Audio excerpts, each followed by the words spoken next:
తల మీద చెయ్యి వేసి బొట్టు పెట్టినా, తాళి బొట్టు మెడను కట్టి బొట్టు పెట్టినా, తల మీద చెయ్యి వేసి బొట్టు పెట్టినా, తాళి బొట్టు మెడను కట్టి బొట్టు పెట్టినా, సన్ని కళ్ళు తొక్కినా సప్త పదులు మెట్టినా, సన్ని కళ్ళు తొక్కినా సప్త పదులు మెట్టినా, మనసు మనసు కలపడమే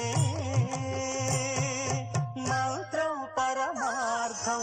శ్రీరస్తు శుభమస్తు, శ్రీరస్తు శుభమస్తు. శ్రీకారం చుట్టుకుంది పెళ్లి పుస్తకం ఇక